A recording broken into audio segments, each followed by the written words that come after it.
Hello, beautiful people. It's CarrieEmmy. I'm back again with another Broadway review. Tonight I would like to discuss One Man, Two Guvnors, starring Tony Award-winning now James Corden. Now, to say that I loved this show would be an understatement. I think that if I could either marry it or eat it, if I could achieve one of those goals, I think that my life would be complete. I loved the show that much. Now, I will make a disclaimer. For those of you who have been following my videos from the very beginning, or if you've spoken to me, on Twitter, what have you, you know that one of my hugest passions, other than theater, is British comedy.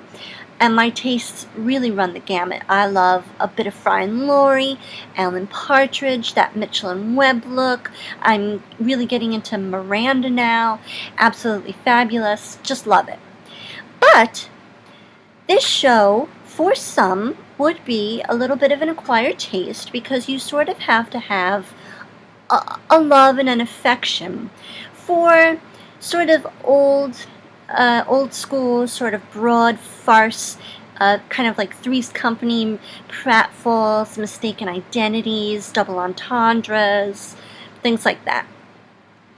Now, I had been aware of James Corden because, well, I'm a nerd, and I've watched him in Doctor Who. I love Doctor Who. David Tennant is my love.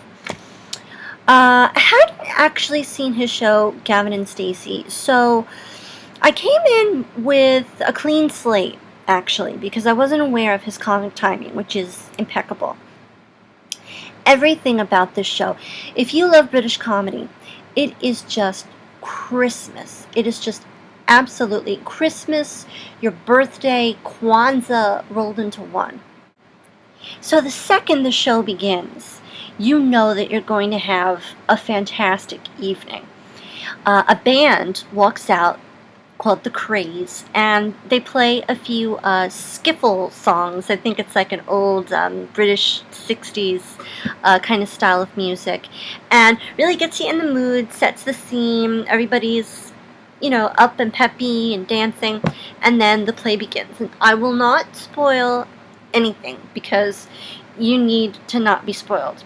You need to just have every joke land cleanly. Love it.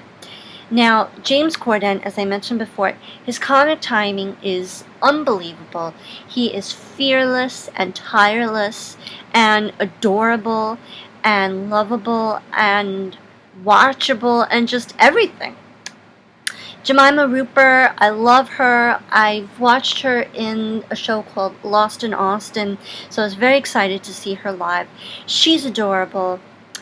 Oliver Chris, who plays a very aristocratic character, hysterical. Don't want to miss Tom Edden. He does a hilarious bit in a dinner scene playing a geriatric waiter with a pacemaker, and I have a pacemaker, so he's my homie. He's my home dog. Just a little flavor of how good this show is. It is so hysterical. The day I saw it, I saw it first night of previews.